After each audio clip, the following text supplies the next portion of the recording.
Tatsavitur Varam Rupam Jyoti Parasya Dhimahi Yanna Satyena Deepayet. Om Shanti Shanti Shanti.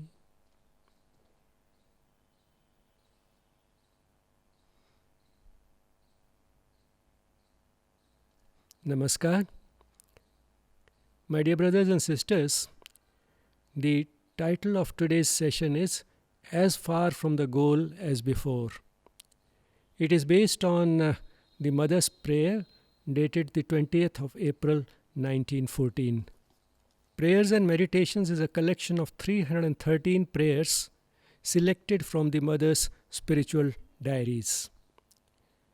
These prayers are a supreme example of the spontaneous outpourings from the very depths of the soul.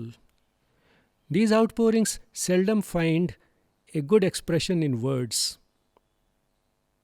But in this case, one finds a strikingly beautiful expression of these outpourings, which brings out in words, which is very rare, of spontaneity, sincerity of aspiration, intensity of devotion, and total surrender to the divine. In today's prayer, dated the 20th of April 1914, the Mother says, "After having hoped so much, after having believed that my outer being was at last to become an instrument adapted to thy purpose, after feeling hopeful that I would at last be delivered from this obscure and cumbersome self, I feel I am as far from the goal as before, as ignorant, as egoistic as I was before this great expectation. And the path stretches out once again, interminable across the fields of inconscience. The sublime door has closed again, and I find myself still on the threshold of the sanctuary without being able to enter within. But I have learned to look at everything with a smile and a tranquil heart. I ask only this of thee, O my divine Master, not to let me make any mistakes. Even if the instrument is still condemned for a time to unconsciousness, grant that it may let itself be guided faithfully and docilely by thy divine law. I bow to thee, O Lord, with a deep and pure devotion. O, be the sovereign master of all hearts." Let's go over it slowly. After having hoped so much, after having believed that my outer being was at last to become an instrument adapted to thy purpose, after feeling hopeful that I would at last be delivered from this obscure and cumbersome self, I feel I am as far from the goal as before, as ignorant, as egoistic as I was before this great expectation. Now, this is a sentence which might have found an echo in many of you as it does in my heart. One very often gets the feeling that now the instrument is ready, the preparation is complete, and that now one has reached a stage where one has done it all, seen it all. There is no desire left for any worldly gains of any type, be it money, be it good food, be it name and fame, or any things which one could normally ask for in the world. But at the same time, there is a purpose to life, and now one has to live only for divine work, which means for the purpose for which we are in this world here, and that is basically for the growth of consciousness. And that one can do best by loving our fellow beings and expressing this love by giving them what they need. But then one finds that when one starts doing it, there comes along some temptation, be it, say, the temptation of the possibility of winning a lottery, or be it a good meal, or be it an opportunity for name and fame, and very often one does get tempted. As, an, as another example of what one expects from this preparation for spiritual life, one feels that, well, now nothing can disturb me, nothing can shock me, nobody can provoke me, but then there comes along a minor irritant and one finds that one still loses one's temper. So that is when one realizes that just when we thought that now the preparation is almost complete, one is still as far from the goal as ever before. As the mother says, after having hoped so much, after having believed that my outer being was at last to become an instrument adapted to thy purpose. So this instrument of our body and mind, we feel at a stage has now at last become fit, adapted to thy purpose. That is, to the purpose that the divine intended us to use this instrument for.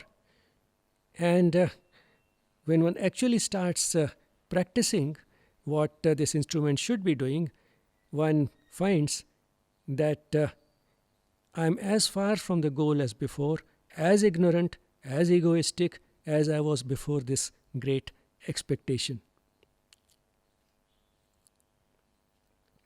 Not only one finds that many of the weaknesses which one thought one had overcome completely are still there, hiding somewhere, just waiting to come out at the right opportunity. To all those weaknesses has in fact been added one more, and that is the vanity of this feeling that now my instrument is ready and perfect and will be able to fulfill the purpose for which the divine has brought it here. So that is when one finds that the distance covered may be considerable, but it is still nothing as compared to the distance yet to be travelled. One is just as far from the goal as before this preparation started. This is the stage in the process of spiritual growth which Nikki de Cartere, in her beautiful book Soul Power, has called the dark night of the soul. So it's like a night, but then the night is always followed by the day, and that's what happens on the spiritual path also. One in fact finds that in this night are the seeds of a brighter dawn. And the mother goes on to say, and the path stretches out once again, interminable across the fields of inconscience. The sublime door has closed again, and I find myself still on the threshold of the sanctuary without being able to enter within. The path seems extremely long and almost interminable.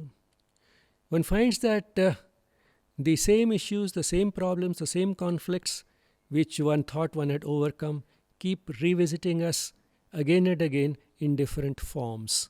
And one keeps deriving from them more and more lessons, because all these issues are in fact disguised lessons. One keeps deriving lessons, but yet the curriculum seldom seems complete. And that's how it goes on for a long time. And one feels that one is almost there and yet not there. There is a sublime door that has closed once again, and one is on the very threshold, but then the sanctuary lies within, and one is not able to enter that sanctuary. This door is separating us from that sacred space, so one is almost there and yet not actually there. But I have learned to look at everything with a smile and a tranquil heart. However, there is a difference. There is a difference as a result of all this spiritual preparation. And what is the difference? Now I can look at it from a distance. I can look at it with a tranquil heart. I can look at it with a smile. Which means that the mistakes continue to be there, but one can quickly see the mistake, smile at one's ignorance, and resolve not to repeat the same mistake. But one doesn't get upset. One gets used to this type of failings and weaknesses and realizes that yes, there is still a long way to go. So one can look at it with a smile without getting upset. Sort of one can say that one becomes wise in hindsight. And that is what one might say is philosophy. Once there was a person who was married and then went to his guru and told him, Swamiji, I feel I should have never got married. So this guru told him, that's a very wise thought, but it's a little too late. You have acquired delayed wisdom, which is philosophy. So now you are a philosopher. So to become a philosopher, to have this type of delayed wisdom is far easier than to be a truly wise person who can do the right thing at the right time and doesn't have to look back and smile at one's mistakes. I ask only this of thee, O my divine master, not to let me make any mistakes. Even if the instrument is still condemned for a time to unconsciousness, grant that it may be let itself be guided faithfully and docilely by thy divine law. One realizes that one is still in darkness and the instrument is flawed. But then what does a child do if it is afraid of darkness? He says that please keep the night lamp on. So that's what the devotee also says. Please provide me that light so that in spite of the darkness, in spite of the defective instrument, I make no mistakes. I ask only this of thee, O my divine master, not to let me make any mistakes. To have an instrument which is flawed and yet to make no mistakes is possible only one way. And what is that? Grant that it may be let itself, it means the instrument, it may let itself be guided faithfully and docilely by thy divine law. What is the divine law? The divine law is the law of right feelings, the right thoughts and right action. And the instrument, if it lets itself be guided by the divine law, it will make no mistakes. What does let itself be guided by the divine law mean? What it means is that we should not impose the usual obstacles, the usual hurdles in the path of this operation, the action of the divine law.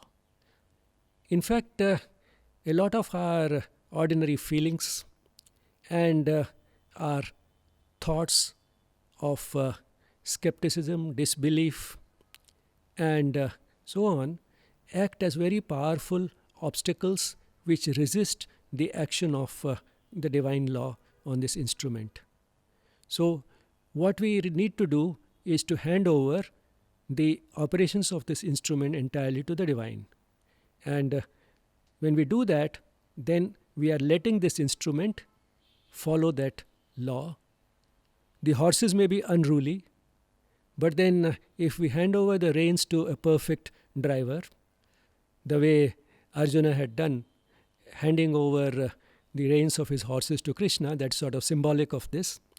So if we let the reins of our life be handled by the perfect, by the one who makes no mistakes, by the one who knows everything and can do everything, then even this flawed instrument will make no mistakes. So hence this prayer, I ask only this of thee, O my divine master, not to let me make any mistakes. Even if the instrument is still condemned for a time to unconsciousness, grant that it may let itself be guided faithfully and docilely by thy divine law. The prayer ends with a prayer for all of us. I bow to thee, O Lord, with a deep and pure devotion. O, be the sovereign master of all hearts.